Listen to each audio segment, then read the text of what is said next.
آپ کو نہیں آواز آئی؟ مائک کی آواز آئی نہیں آپ کو؟ میں تو یوں سوچ بیٹھا، میں نے قبرستان کے مردوں کو سلام کر دیا، اسٹیج والوں کو آواز آ گئی، آپ کو نہیں۔ میں دوبارہ سلام کر رہا، آپ جواب دیا۔ السلام علیکم ورحمۃ اللہ وبرکاتہ۔ اب لگا ہے کہ میں اسارا کے زندہ دل لوگوں کے درمیان بیٹھ گیا ہوں۔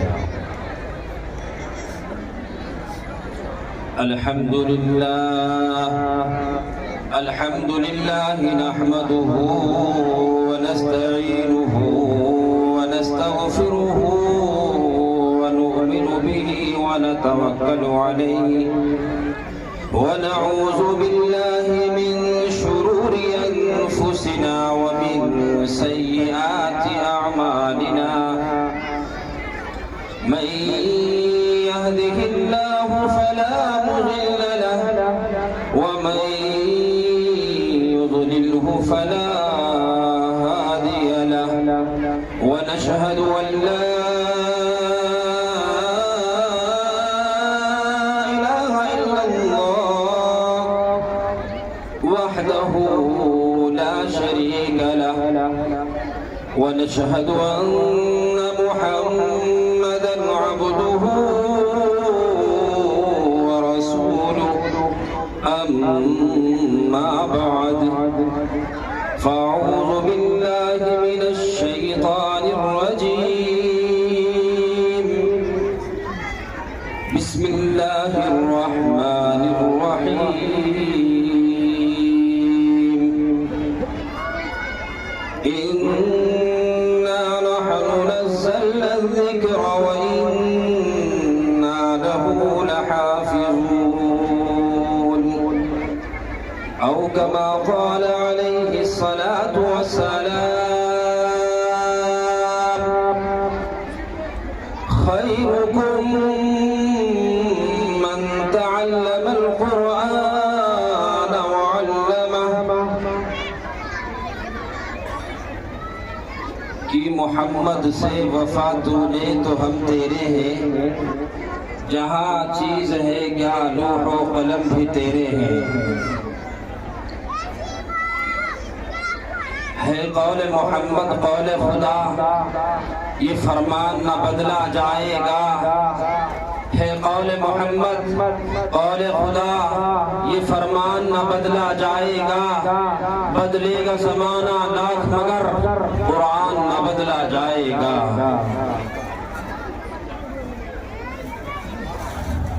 محترم بزرگ اور عزیز ساتھیوں، اسٹیج کے اوپر جلوہ فروز اکابرین امت، قرب و جوار سے آئے ہوئے مہمانان معظم اور پردہ نشی میری ماں اور میری بہنیں، اللہ کا بڑا فضل ہے کہ اللہ رب العزت نے ہر سال کی طرح اس سال بھی ہمیں یہ بہترین خوشنما موقع عنایت فرمایا، جس کا ہم انتظار پورے سال کرتے ہیں۔ آخر وہ موقع ناصر العلوم کا یہ سالانہ جلسہ میرے اور آپ کے اوپر آن کھڑا ہوا ہے۔ حضرات گرامی، جلسہ کن وجوہات کے اوپر کیا جاتا ہے؟ جلسے کا مقصد کیا ہوتا ہے؟ بس مجھے ان دو باتوں کے اوپر روشنی ڈالنی ہے اور پھر مجھے سفر کرنا ہے۔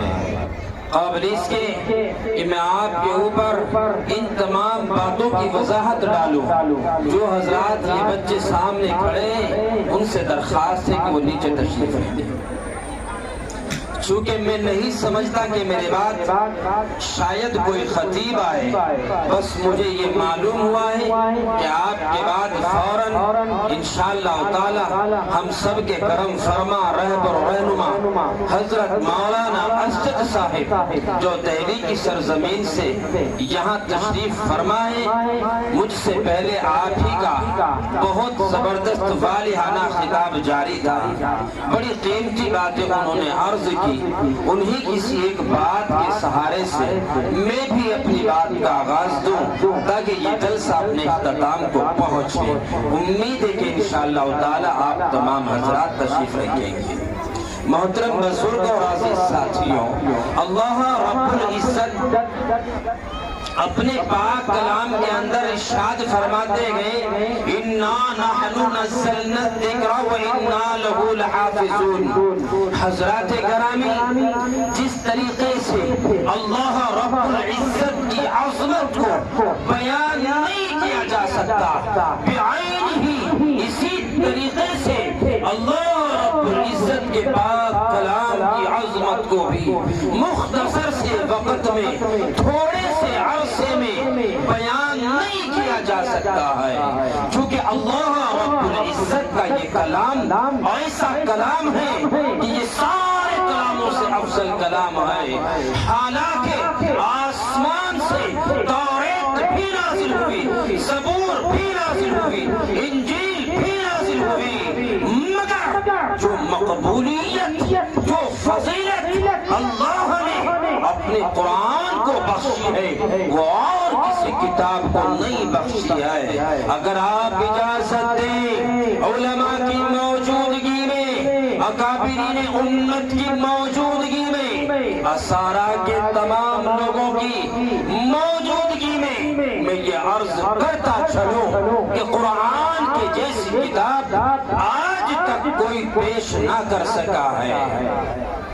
دنیا جب سے قائم ہے اور آج تک، اور آج سے لے کر قیامت تک جتنی کتابیں آ رہی ہیں یا تمام کتابیں قیامت تک آئیں گی، ان ساری کتابوں کو ترازو کے پلڑے میں رکھ لیجیے اور دوسرے پلڑے میں قرآن مجید کا ایک ذرا سا جز، ایک ذرا سا ٹکڑا، ایک آیت کا چھوٹا سا جز، چھوٹا سا ٹکڑا، ایک دوسرے پلڑے میں قرآن مجید کا وہ ذرا سا جز رکھ دیجیے، اور خدا کی قسم میرا یقین ہے، میرا ایمان ہے، میرا مکمل یقین ہے کہ ترازو کے پلڑے کو جب اٹھایا جائے گا وہ پلڑا جھک جائے گا، اس پلڑے کے اوپر قرآن کا ذرا سا جز رکھا ہوگا۔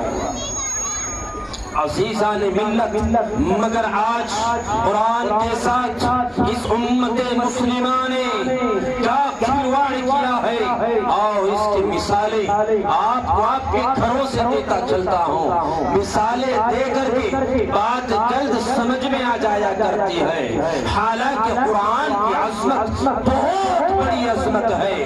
میں نے شروع میں کہا کہ قرآن کی عظمت کے اوپر اگر بولنے پہ آؤں اور آپ سننے پہ آؤ تو خدا کی قسم میری زندگی قرآن کی عظمت کے اوپر بولتے بولتے ختم ہو جائے گی۔ تمہاری زندگیاں قرآن کی عظمت کو سنتے سنتے ختم ہو جائے گی، مگر قرآن کی عظمت کو میں مکمل بیان نہیں کر سکتا، آپ مکمل سماعت نہیں کر سکتے ہیں۔ اور اس بات کا اندازہ میں آج آپ کے اس جلسے میں ایک چھوٹی سی مثال دے کے پھر یہاں سے اپنی بات کو آغاز دوں گا۔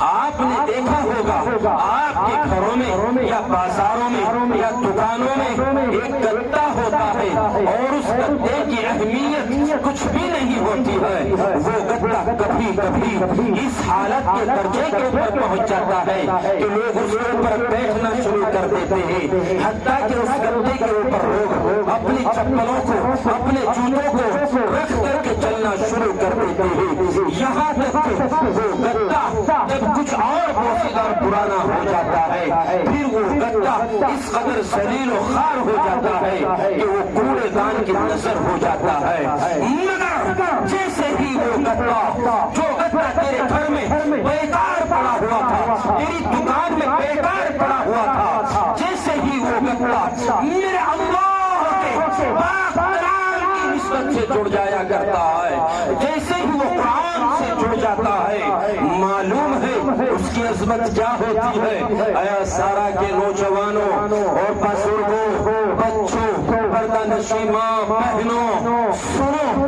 جیسے ہی وہ گدا جس کی کوئی حیثیت نہیں ہے، مگر جیسے ہی وہ گدا میرے رب کے کلام سے جڑ جاتا ہے پھر اللہ اس کی کیا عظمت کرتے ہیں۔ اور خدا کی قسم یہ کیسا بھی گرا ہوا مسلمان ہو، شرابی ہو،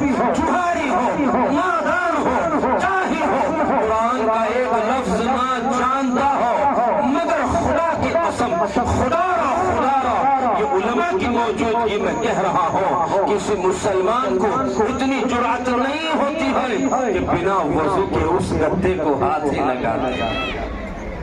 کیوں؟ اس لیے کہ وہ گدہ اب گدہ نہیں رہا ہے، اس گدے کی جو نسبت ہے وہ قرآن سے جڑ چکی ہے۔ آج اسی طریقے سے مدرسہ جامعہ عربیہ ناصر العلوم میں چند بچوں نے قرآن کو اپنے سینے میں محفوظ کیا ہے۔ جانتے ہو قرآن کی عظمت کیا ہے؟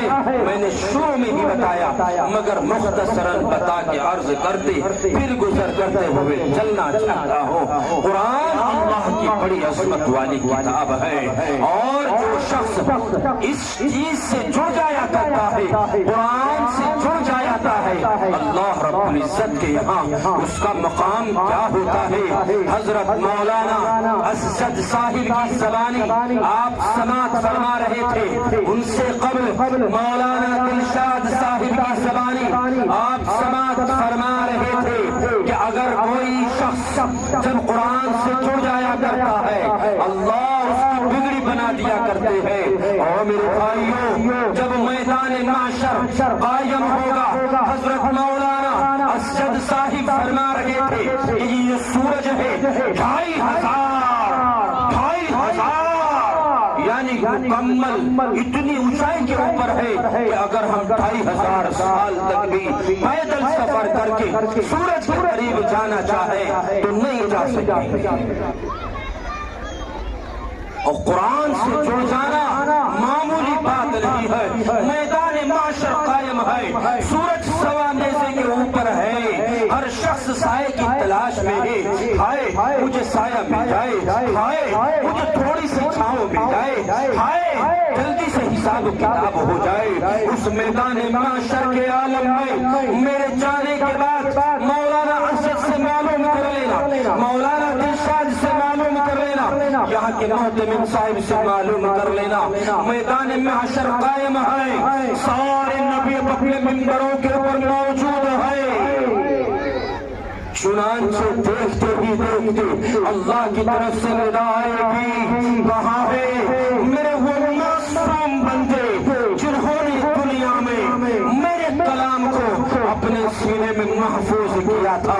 اللہ کے نورانی فرشتے ان کو پیش کریں گے، اللہ فرمائیں گے آج بلا لو، آج دکھا دو ان دنیا والوں کو، آج بلاؤ ان بچوں کے والدین کو، آج ان بچوں کے والدین کو جو بچے دنیا میں اللہ کے قرآن کا حفظ کر رہے ہیں، اللہ ان کے والدین کو بلائے گا، اس کی ماں کو بلائے گا، اس کے باپ کو بلائے گا، اور حسین و جمیل ایک تاج رکھ دیا جائے گا ان کے سروں کے اوپر۔ لوگ پوچھیں گے یارو یہ تاج والے لوگ کون ہیں؟ ان کے سر کے اوپر جو تاج چمک رہا ہے وہ تو چاند سے بھی زیادہ منور ہے، ان کی روشنی تو سورج سے بھی زیادہ ہے۔ واللہ ہماری آنکھوں نے تو ہم سے پہلے ایسی روشنی نہیں دیکھی ہے، مگر آج تو ان کے سروں کے اوپر یہ حسین و جمیل تاج چاک رہے ہیں۔ بتانے والے بتائیں گے یارو یہ وہ لوگ ہیں جن کے بچوں نے اسارہ کے مدرسے میں، ناصر العلوم میں، باری عمران کے سائے میں، اساتذہ کرام کے سائے میں رہ کر اللہ کے قرآن کا حفظ مکمل کیا ہے۔ اے حافظ قرآن کے والدینوں، اے حافظ قرآنوں، آج دنیا والے تمہیں لاکھ ذلیل سمجھے، حقیر سمجھے، مگر خدا کی قسم تمہارا جو مقام، تمہارا جو مرتبہ اللہ کی نگاہ میں ہے، اللہ کے یہاں ہے، وہ خدا کی قسم دنیا والوں کی آنکھیں اس دن بند ہو جائیں گی، زبان قاصر ہو جائے گی، وہ تمہاری خوشیوں کو دیکھ کر کے یہ افسوس کریں گے الہا کاش کہ مجھے بھی میرے یہاں بھی جو اولادیں ہیں اے اللہ میرے بچوں کو میں حافظ بنا دیتا، مگر افسوس صد افسوس حضرت والا فرما رہے تھے جانے کے بعد آنے کا موقع نہیں ملے گا، اور مرنے کے بعد زندہ بھی ہونا ہے، مگر یاد رکھ لیجئے کہ جب جب اللہ کے حضور کھڑے ہوں گے اللہ سوال کریں گے، اللہ ہر ایک چیز کے بارے میں پوچھیں گے، جواب نہ دے سکو گے، پھر اللہ اپنے فرشتوں کو بلائیں گے، او فرشتوں آؤ پکڑو، قرآن شاہد ہے، قرآن میں اللہ نے فرمایا اليوم نختم على افواہہم وتکلمنا ایدیہم وتشہد ارجلہم بما كانوا یکسبون۔ اللہ نے خبر دی ہے، فرمایا میدان محشر میں جب حساب و کتاب ہوگا سب لوگوں کے منہوں کے اوپر مہر لگا دی جائے گی، ہاتھ سل دیے جائیں گے، اور پھر اللہ اپنی قدرت تمہیں دکھائے گا، پھر اللہ کے سامنے تمہاری آنکھیں گواہی دیں گی، اللہ کے سامنے تمہارے ہاتھ گواہی دیں گے، اللہ کے سامنے پیر گواہی دیں گے۔ غرض یہ ہے کہ اللہ پیروں کے انگوٹھے سے لے کر سروں کے بالوں تک جس سے چاہے تمہاری میری گواہی لے گا۔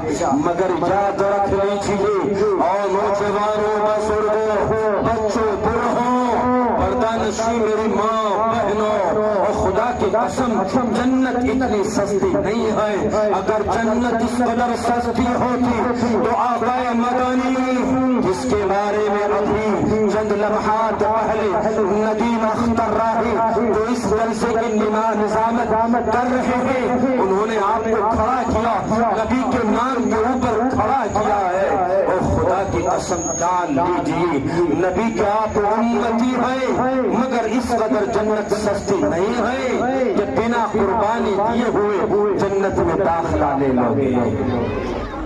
اس نبی کے بتائے ہوئے طریقوں کے اوپر عمل لازمی ہوگا۔ آج تو حالات یہ ہیں جب ہم اپنے بچوں کا رشتہ کرنے کے لیے جاتے ہیں، یہ جو نسل ادھر بچوں کی بیٹھی ہوئی ہے ادھر میری پردہ نشین ماں بہنوں کی بیٹھی ہوئی ہے، آج مجھے ان سے بھی مخاطب ہونا ہے۔ جب ہم بچوں کا رشتہ کرتے ہیں ہم یہ پہلے پوچھتے ہیں کہ بیٹی پڑھی ہوئی ہے کہ نہیں ہے، اگر کوئی کہتا ہے کہ ہاں ماشاءاللہ قرآن پڑھا ہوا ہے، بہشتی خبر پڑھا ہوا ہے، وغیرہ وغیرہ تعلیم بھی ہوتی ہے، فضائل اعمال بھی پڑھ کے سناتی ہے، مگر جیسے بھی وہ بچی نکاح کے بندھن میں بن جایا کرتی ہے اور نکاح اس کا ہو جایا کرتا ہے، گھر والے ساتھ میں ایک قرآن عظیم دے دیا کرتے ہیں، جا میری بیٹی میں نے تمہیں قرآن دیا ہے اس کو پڑھنا، مگر جب یہ میری بچی، جب یہ میری بہن، جب یہ میری بیٹی کسی دوسرے کے گھر اپنے شوہر کے گھر پہنچتی ہے 2 4 10 3 مہینہ گزرتے ہیں، پھر قرآن سے دھیرے دھیرے دوری وابستہ ہو جاتی ہے، دوری ہو جایا کرتی ہے۔ اب وہ قرآن جو اس کے بوڑھے باپ نے، اس کی بوڑھی ماں نے اس کو اس لیے دیا تھا تاکہ میری بچی جب تو اپنے سسرال پہنچے پہلے قرآن کی تعلیم کرنا، پہلے قرآن پڑھنا۔ اب اس بچی کو قرآن کی خبر نہیں ہے، اب وہ قرآن طاقوں کی سیرت بنا ہوا ہے۔ آج میں آپ سے یہ بھی پوچھوں گا اے نوجوانوں بزرگوں، اے میری بیٹیوں نیچے بیٹھو، نیچے بیٹھو، اے میری بیٹیوں نیچے بیٹھ جاؤ، اور خدا کے واسطے نیچے بیٹھ جاؤ۔ آپ اگر کھڑے رہیں گے تو مجھے بات کرنے میں تھوڑی تکلیف ہو رہی ہے، مجھے ایسا لگ رہا ہے کہ آپ بھاگنے والے ہیں، بات کا بالعقل اخیر چل رہا ہے۔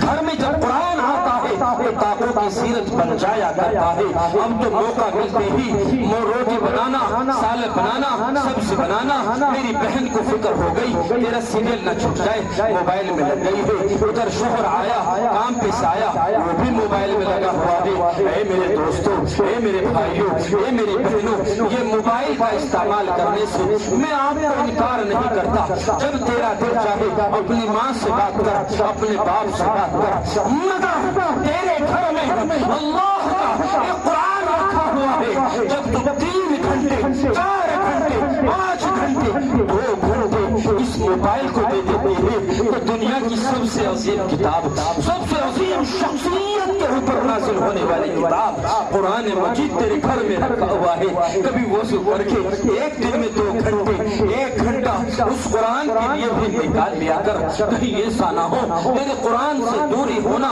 تجھے اتنی دور کر دے تجھے پتہ نہ لگے۔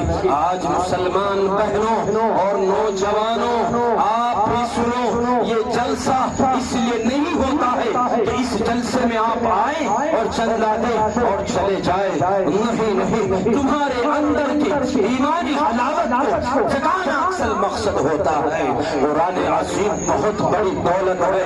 بالغرض قصہ مختصر یہ کر رہا تھا کہ جو آج حافظ قرآن ہوئے ہیں، جن بچوں کو آج دستار ہونی ہے، وہ بچے بہت خوش نصیب ہیں، ان کے والدین بہت خوش نصیب ہیں، ان کے رشتہ دار بہت خوش نصیب ہیں، کیونکہ اللہ فرمائیں گے اے میرے معصوم بندے، میں نے وعدہ کیا تھا کہ میں 10 لوگوں کو تیری سفارش کے اوپر دوزخ سے نکال کر جنت میں بھیجوں گا۔ اے میرے بندے تو آج 10 لوگوں کو نکال۔ جب وہ بندہ حافظ قرآن نظر دوڑائے گا کن کے اوپر؟ اپنی ماں کے اوپر، اپنے باپ کے اوپر، میرا اللہ کہے گا نا اے میرے بندے، یہ تو میری رحمانیت ہے، یہ تو میں الگ انعام دے رہا ہوں، یہ تو میں نے بخشائے ہیں جب میں نے ان کے اوپر سروں کے تاج رکھ دیا ہے۔ اب آگے چل، وہ بندہ اپنا نظر گھمائے گا، کبھی تایا کے اوپر، کبھی چچا کے اوپر، کبھی خالو کے اوپر، کبھی پھوپھا کے اوپر، کبھی وغیرہ 10 آدمیوں کو جب وہ نکال لے گا، پھر وہ ٹھٹکے گا، پھر وہ کہے گا اے میرے اللہ، جب میں نمنا سا تھا، جب میری زبان بتلا رہی تھی، مجھے بولنا نہیں آتا تھا، میری ماں نے اپنے سینے کے اوپر پتھر رکھا، میرے باپ نے اپنے سینے کے اوپر پتھر رکھا اور مجھے مدرسہ ناصر العلوم میں بھیج دیا۔ سردی کا زمانہ ہے، نہ آگ کا انتظام ہے، نہ گرم پانی کا انتظام ہے، نہ اچھے پیڑ لینے کا انتظام ہے۔ اے میرے اللہ، جب میں اس مدرسے میں پہنچا تو میں نے ہلکے سے ٹاٹ کے اوپر بیٹھا، میرے استاذوں نے میرے لیے بہترین ٹاٹ کا انتظام کیا، بہترین سائے کا انتظام کیا۔ اے میرے اللہ، یہ تو میرے اساتذہ کرام نے کیا، مگر میرے اساتذہ کرام کو یہ اسارہ کے لوگ تھے، یہ علاقے کے لوگ تھے، یہ دور دراز کے لوگ تھے، جنہوں نے ہمارے بیٹھنے کے انتظام کیے، جنہوں نے ہمارے لیٹنے کے انتظام کیے، جنہوں نے ہمارے کھانے کا انتظام کیا۔ خدا کی قسم، مولانا اسد کی موجودگی میں ایک بہت بڑی بات، بڑی ذمہ داری کے ساتھ عرض کر دینا چاہتا ہوں، یہ گھر، یہ مدرسہ نہیں ہے، یہ معمولی گھر نہیں ہے، یہ میرے نبی کا مہمان خانہ ہے، یہ میرے نبی کا گھر ہے۔ اس گھر میں پڑھنے والے طلباء ہلکے مہمان نہیں ہے، معمولی انسان نہیں ہے، نانا دیوانے ہیں۔ جب تمہارے گھروں میں کوئی داماد آئے، اس کی تواضع الگ انداز میں ہوتی ہے، پھر کوئی دوسرا رشتہ دار آئے، اس کی تواضع الگ انداز میں ہوتی ہے، جیسا مہمان ہوتا ہے ایسی تواضع ہمارے یہاں اس کی جاتی ہے۔ مگر مکمل تاریخ پڑھنے کے بعد نتیجہ یہ نکلا ہے کہ جو مدرسہ ہے یہ نبی کا گھر ہے، اور اس گھر پہ جو مہمان ہیں وہ پڑھنے والے طالب علم ہے۔ فیصلہ تمہارے ہاتھ ہے، ان مہمانوں کی تم قدر کیسے کرتے ہو؟ آؤ تم ایک واقعہ بیان کر کے یہاں سے رخصت ہوتا ہو۔ آپ نے سنا ہوگا حضرت مولانا الیاس کھمن صاحب کا نام، ان کی ایک کتاب میں لکھا ہے کہ خراسان میں ایک گورنر ہے، وقت کا گورنر ہے، وہ گورنر ایک دن مدرسے میں آتا ہے، مدرسے میں آ کر کے محتمم صاحب سے کہتا ہے اے مولانا، میں نے سنا ہے کہ ان مدرسوں میں نبی کے خاص مہمان پڑھتے ہیں، میں یہ چاہتا ہوں کہ ان مہمانوں کی مہمان نوازی، بس 2 منٹ انشاءاللہ، ان مہمان نوازوں کی مجھے مہمان نوازی کرنی ہے۔ محتمم صاحب نے پوچھا کیا چاہتے ہو؟ گورنر وقت کا گورنر ہے، موجودہ گورنر ہے، وہ گورنر کہتا ہے